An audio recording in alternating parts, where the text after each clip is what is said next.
Hey guys, selamat datang kembali di YouTube channel Naksir Sneakers. Kali ini gue pengen ngebahas performance review untuk sepatu Nike Kyrie Low 4. Ini sih sepatu yang udah gue pakai kurang lebih hampir 2 bulan.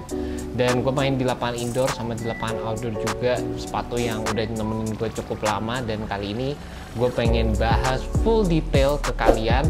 Dan juga kalau kalian penasaran sama berat dari sepatu ini, seperti biasa di akhir video gue bakal bandingin berat dari sepatu ini sama sepatu-sepatu yang ada di studio gue juga. Dan juga ditambah lagi kalau kalian penasaran sama rating dari sepatu ini, seperti biasa di Instagram gue juga bikin rating untuk sepatu-sepatu yang gue bikin performance reviewnya. Jadi kalau kalian penasaran, kalian bisa cek aja langsung Instagram gue @billyr22.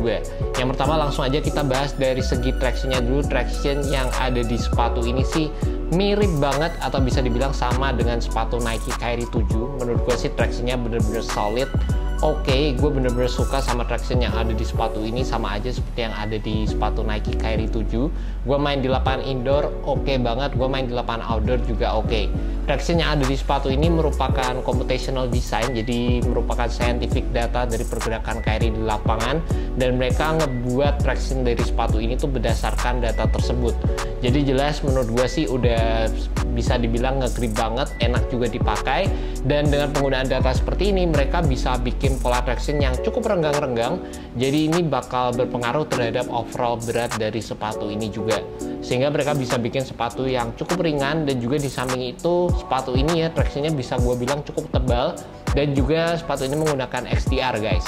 Jadi gue ngerasa dari segi durabilitasnya sendiri, menurut gue dengan penggunaan rubber yang cukup tebal itu cukup oke. Tapi juga di samping itu rubber yang digunakan di sepatu ini bisa dibilang cukup playable juga. Jadi rubbernya tuh berasa kayak gampang banget digerakin, bahkan pakai jari pun itu bisa gerak.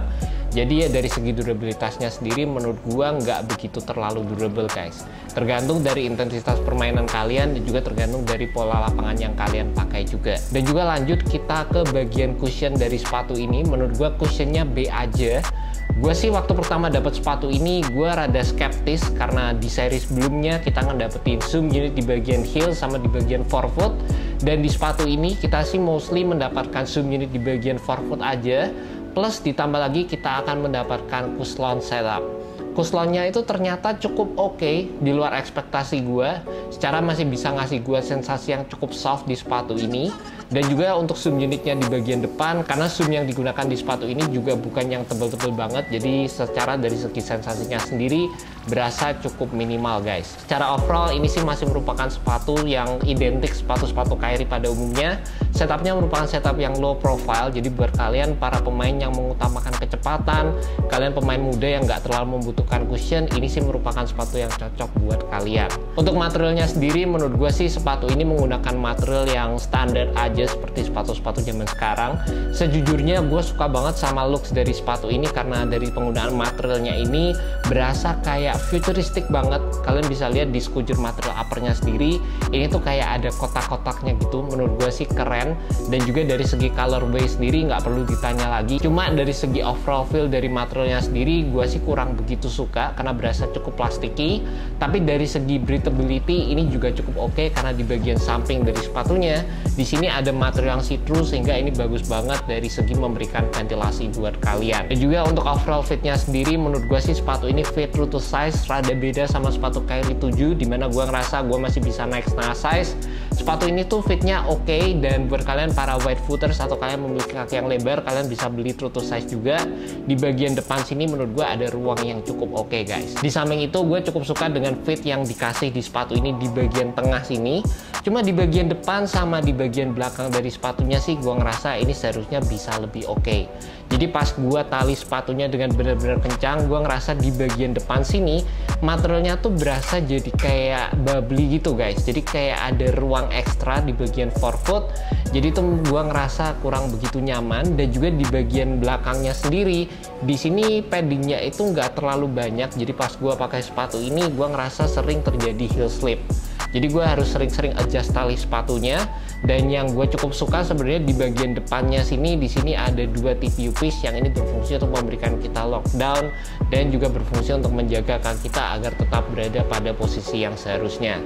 Untuk support-support dasarnya sendiri dari segi stabilitas kita sih akan mendapatkan base yang cukup lebar, dan juga ini dibikin rounded sedikit di bagian samping sini. Jadi ini identik Kyrie banget, berfungsi untuk membantu kalian dalam memberikan gerakan yang smooth, terutama buat kalian pemain-pemain yang shifty. Dan juga di samping itu di bagian dalam dari sepatunya di sini juga kalian akan mendapatkan extra coverage di bagian traction. Jadi kalau kalian melakukan gerakan crossover seperti Kyrie Irving, ini bakal ngebantu kalian juga guys. Juga di sepatu ini kalian akan mendapatkan torsional support, plus juga ada bagian heel counter di bagian belakang dari sepatunya. Dan juga untuk lateral stabilitasnya sendiri, meskipun di sepatu ini beda sama sepatu Nike Kyrie 7, di sini udah nggak ada TPU piece di bagian samping sini, tapi kita mendapatkan extra foam yang menjalar dari bagian samping ke atas, yang ini bisa ngebantu kalian juga dalam memberikan lateral stabilitas yang cukup oke di sepatu Nike Kyrie Low 4. Buat kalian yang penasaran di mana gue ngedapetin sepatu ini, gue beli sepatu ini dari Hoops Point. Dan kalau kalian penasaran, kalian bisa langsung aja cek di website dari Hoops Point. Gue udah masukkan link di bawah, jadi kalian tinggal klik dan langsung menuju ke website dari Hoops Point guys. And that's about it guys, performance review untuk sepatu Nike Kyrie Low 4. Menurut gue sih sepatu ini keren banget dari segi looks-nya, bener-bener eye-catching. Dan setiap kali gue pakai sepatu ini di lapangan, berasa kayak banyak banget yang ngeliatin sepatu ini guys. Dari segi warnanya sendiri memang fresh banget, dan juga di samping itu kalau kalian merupakan pemain yang mengutamakan kecepatan, kalian bakal suka banget dengan implementasi traction dan juga cushioning setup yang low to the ground di sepatu ini. Cuma memang beberapa part yang gua rasa bisa diimprove ada dari segi material dan juga fitnya sendiri. Cuma ya itu tergantung dari preferensi kalian masing-masing guys. Siapa tahu kalian bisa menemukan sepatu yang tepat buat kalian di sepatu ini. And that's about it. Thank you so much buat kalian udah nonton video kali ini. Thank you juga buat Hoops Point. See you next video guys. Jangan lupa subscribe, like, dan share video ini ke teman-teman kalian yang cinta sneaker seperti gua. Well guys, thank you so much. Have a good one. Peace. Yo guys, kembali lagi di akhir video segmen dimana kita membandingkan berat sepatu Nike Kyrie Low 4 dengan ini salah satu sepatu yang ada di sini. Dan ini langsung aja nih udah ada timbangan. Gue cukup penasaran sih karena sepatu Kyrie ini digadang-gadang jadi sepatu yang cukup ringan karena pola tractionnya yang dibikin lebih renggang-renggang kayak gini. Oke, langsung aja gue bandingin sama sepatu Nike Kobe 5. Menurut gue bakal susah sih buat ngalahin sepatu ini. Oke, ini 342. Oke, terus yang ini I think ini bisa lebih ringan. Oke, enggak, ini 366. Masih cukup oke dibandingkan sepatu-sepatu, masih banyak yang beratnya 300 sekitar 400 graman. Oke, naik dikit 367. And that's about it guys, perbandingan berat antara sepatu Nike Kyrie Low 4 sama sepatu Nike Kobe 5. Peace.